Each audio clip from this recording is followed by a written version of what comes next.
turns on when if I step off, it's still on, okay. I wanted to hand out these magazines and kind of let them float through the audience as I'm speaking, just because I will be referencing this. Love to get them back too. I know some of you guys are gonna be like, oh, this is nice, I'm gonna keep this. Okay, well, it's great to be here, and admittedly not a fan of getting up and speaking, but this is something just that's part of the job. So I was back there getting ready for my speech, and I found this book in my goodie bag by Jake Wood, and I thought, oh, this is great, this is perfect. This describes what we're doing very well, so I'm gonna read this out to you guys because it's probably the most cohesive thing that I can say other than telling the story of Pattern. And that is, to have the potential to achieve the highest possible impact, the team must be foolish enough to think it can make a change, daring enough to try, and persistent enough to take a chance. And that's really, in a nutshell, the story of Pattern. So, going to take you to, oh, this is backwards. Okay. Where am I pointing this to? Okay, never mind. The story starts in 2010. There was a group of people in Indy that were engaged in fashion. Before that, in 2009, I was really finding my footing as a professional photographer, specifically in the fashion industry, what little industry there was. And so I was getting to know a lot of the people that were practicing fashion, working in fashion, hoping to be working in fashion. And that was designers, makeup artists, models, hairstylists, what have you, photographers as well. And so, yeah, 2009. So this is Mass Avenue in 2009, and I kind of want to use Mass Avenue as a visual example because a lot of good things have happened here that reflect what's happening with Pattern as well. So in 2010, a bunch of us just realized that there was a growing interest in doing fashion in Indy. There's a lot of small business owners, and they could only get so far, and there just wasn't an infrastructure to make things happen. And so we sat down and said, how can we change this? How do we go from literally nothing, everyone in their own little silos, to a functioning infrastructure? And that was like a really big, big goal, and I don't think we realized, which was probably a good thing, because if we had, we probably wouldn't have gotten started with anything that we ended up doing. So we started meeting. We called ourselves the Indianapolis Fashion Collective, and after a year or so of trying to make things happen, it was a miserable failure. Like, we just had too many goals, we were super disorganized, we didn't have the resources, we're about to throw in the towel, and thankfully we were introduced to Christian Anderson of K+A. And so they kind of liked the idea, they listened to what we had to say, and they made some good suggestions for us and rebranded the organization. And they said, look, you guys are doing too much. The problem is you're acting like there's already a cohesive community here in Indy, and there really isn't one. So this is what you gotta do. Stop everything else, just start meeting once a month, and start getting people to come out and connect them to one another. And that's pretty much what we did.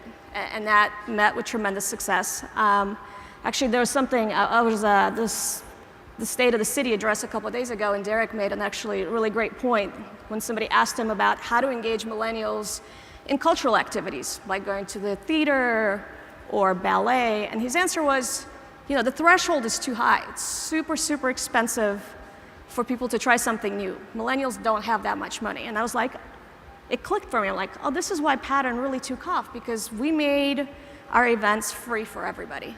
And then when people came and enjoyed themselves, they were all about it. So it just kind of took off from there. And then the magazine was born purely as an accident. A designer friend of mine approached me and said, let's do a little brochure as a portfolio building thing. And I was like, well, sure. Do you mind if I ask a couple of people to participate? She's like, sure. 6 months later, in about 120 pages, we had Pattern magazine, and our intention was only to do it once, but we gave in to peer pressure. Everybody thought we should keep going. So, and then this year, so can I go back? Yes. So all our meetings were taking place during this time. And this building on Mass Ave had come down, and they were rebuilding it. It was going to be trailside apartments, affordable housing. And we used to meet at Mass Avenue Wine Shop across the way, and hoping that we could maybe get a storefront, but there's no way we could afford it. Am I like totally over my time now? This countdown here. But you know, everything kept going and going, the building's up, and one day I had the opportunity to meet with the executive director of Riley Area Development Corporation, which is a co-owner in this building, and they were excited about offering a retail incubator program, and I was encouraged to apply, and I was like, well, sure. I was told it's free, just, you know, do it, Mass Avenue, it'll be a great place for you guys. I applied, and the next day I got an email saying, you guys are in. I was like, crap, I haven't even talked to the board about this, like, what's going on? And you know, from there's lots of meetings and things that happen, but we are actually now on Mass Ave and have our own store. So this was when we were like just building inside, and now, you know, there's a storefront. So overall, just the community's really grown. There's a continuing enthusiasm and excitement for what we're doing. It's still a hard sell. You know, you say fashion and you say indie, and a lot of people kind of scratch their heads and nod politely. But the truth of it is that Indianapolis, I think, is uniquely set up to be a great hub for the industry. I mean, we're capitalizing on a national trend of manufacturing coming back to the United States. And so we want to ride that wave, and we have enough people in our community that want to back that and want to be part of that and want to be able to make things in Indianapolis and not have to go to China and do any of those things. So I guess that kind of sums it up. I don't know. If there's questions and answers, I'm happy to answer those. Thanks, Polina. Sure. Polina, one of the questions is, how do you actually create the magazine? Like, how do you find all these wonderful things to highlight and talk about? well, the magazine was created as a response to the fact that there's so many talented and amazing people in the city that are going unrecognized. And so finding people to feature is not a problem at all. It's more of the difficulty is deciding who to leave out. It's just keeping an ear to the ground and just kind of being part of the entire movement, the culture here, and getting out and talking to people. Yeah. So you have talked with me a lot about struggling at times, getting Pattern going and getting our community invested. Yeah. Do you think the road is getting better and easier for others, sort of taking your, coming right behind you? I'd like to think so. I think if we can sell fashion as a viable industry and as a cultural element in Indy, just about anybody has hope. Because to me, fashion is like the bastard child, right? I mean, we've got good music scene, we've got the art scene, the food scene's coming along, breweries, and it's like, where is fashion and all that? I feel like we're bringing up the back, if you will. So hopefully anybody else that follows, it's a much easier climb. Well, this is around movements. What are some other things that you've learned in creating your own fashion movement here with people? Well, it helps to not know what you're getting into. Blind enthusiasm is a good thing, but persistence and grit, I think, is crucial, because it is a struggle. You know, you have to sell so many people, and there's a lot of skepticism, and there's also a lot of other organizations that are doing fantastic things that are vying for the same funding and the same attention. So you just have to believe that you can make it happen and keep putting one foot in front of the other. That's what I tell people. Ask me, how are you doing? What's happening with Pattern? I'm like, just putting one foot in front of the other. That's it. Good. So this question is interesting. What or who doesn't the Pattern community include, and why? You know, we've made a decision to be more inclusive. It's not just about fashion. We love supporting all of our friends in other creative industries. I think the reason why the community works is that it is all inclusive. We don't care if you're a fashionable person. We just want to engage people that are excited about being in Indianapolis and about making a difference. And maybe they do have some interest in fashion, but they don't have to be working in it. They have to be excited about getting engaged. Well, that kind of goes to another question, although it's not as highly ranked, but I'm going to ask it anyway. Okay. Which is, what's been the most important change, and are we talking about it in fashion in different languages?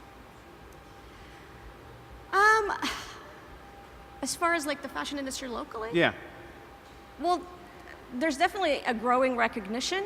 We worked with the Develop Indie, which is like an arm of Indie Chamber, and we asked them to do a study for us, and they actually discovered that Central Indiana has almost 600 companies that identify themselves with the apparel industry in some shape or Really? form. Yeah, which is like a huge shock to most people. Like, first of all, our membership is 1,100 people. So that's from 3 years ago, 1,100 people.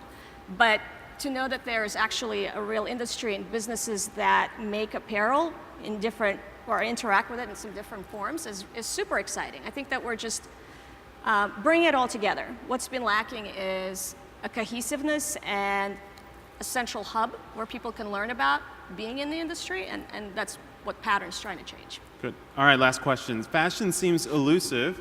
How do you ground that and make it doable for the masses? How is it elusive?